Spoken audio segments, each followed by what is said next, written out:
Now we will discuss the features of thermistor. What are the features? One by one we will see. Features are: it is compact, rugged and inexpensive. It is quite inexpensive if we consider with the RTD. Now what is RTD? RTD, you know, there are some special RTDs like PT100 is called Platinum 100. Okay, so inexpensive. There are some meaning of the PT100. You just refer to the book or you just try it. Try to find out. So in the next or next to next lecture we will discuss about the PT100. What is PT100? Or in WhatsApp group we will discuss. Just try to find out what is PT100. Then PT100, again I am telling it is RTD, not thermistor. Okay. Then thermistors are properly aged, have good stability, and then the response time of the thermistor can vary from a fraction of a second to several minutes, depending on the size of the detecting mass and the thermal capacity of the resistor. On which this response time depends? It depends on the detecting mass and the thermal capacity of the thermistor. What is thermal capacity? How thermal capacity means how this temperature is being transferred to the elements.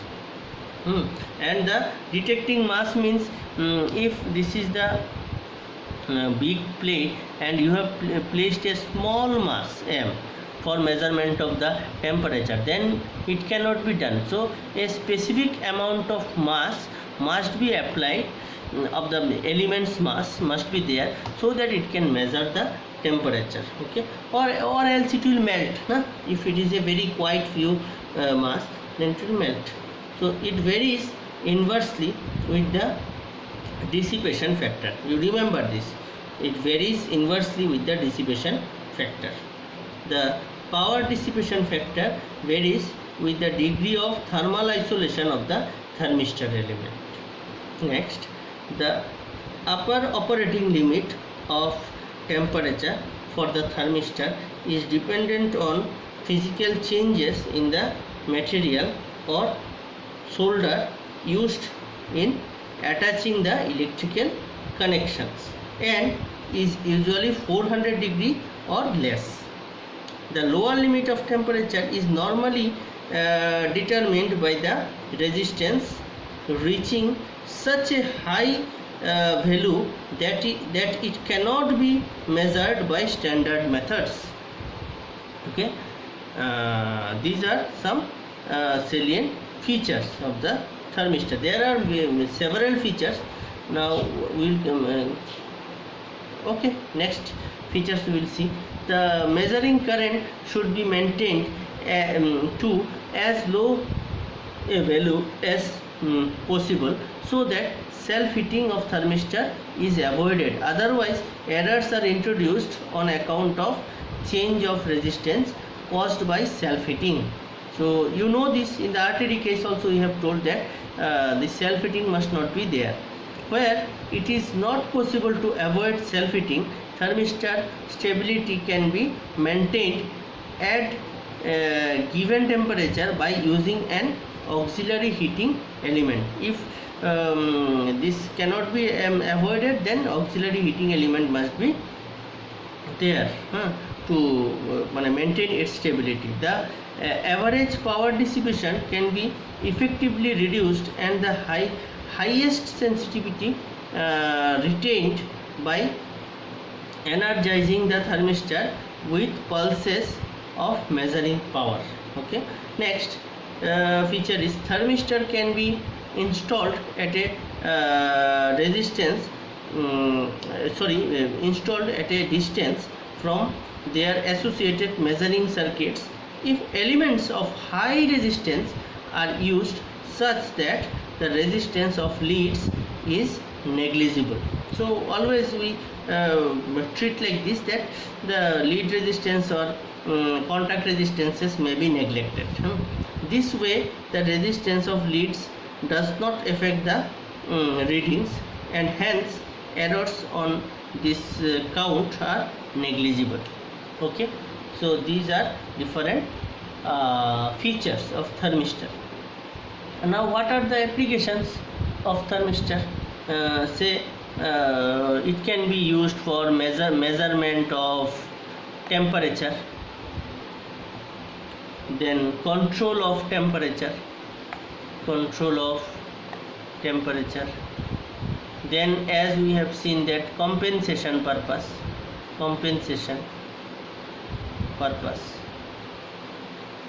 though it is not used, but it can be done, then that is called compensation purpose or temperature compensation. Then measurement of power at high frequency measurement, measurement of power. Then measurement of thermal conductivity, that also can be measured. Measurement of some like pressure of liquids or flow of liquids in indirect measures, not directly by measuring, in some cases in gas flow measurement, by measuring the temperature we can say how much mass has been passed. Based on that principle, in indirect measure or inferential measurement, we can say that it can measure the flow as well as pressure of the liquid also. Then measurement of composition of gases, that already I have told you, that measurement of composition of gases, that is again, as I have told you, the inferential measurement technique. Composition sensors are very costly. So for measurement of this composition, they normally measures the temperature. From that measurement of temperature, they guess the value of the composition. So this is a kind of inferential measurement technique. Then inferential means they infer the value of composition based on the temperature. Then vacuum measurement also can be done by measurement of temperature using thermistor. And the thermistor can be used for providing the time delay. As I think you know the time delay. The time delay is presented by e to the power minus TDS. Okay, and even in Laplace domain, Laplace domain. So as in thermistor also, this exponential term is there, as you have seen earlier. Exponential beta into 1 by t1 minus 1 by t2, this type of term is there. So this t1 minus t1 by t1 or 1 by this t term is treated as time delay. So it can represent the time delay also, because in the system itself some delay is there using this exponential term. So they are telling that providing time delay also, intentional time delay. Okay, also we can use the thermistor. Okay, thank you.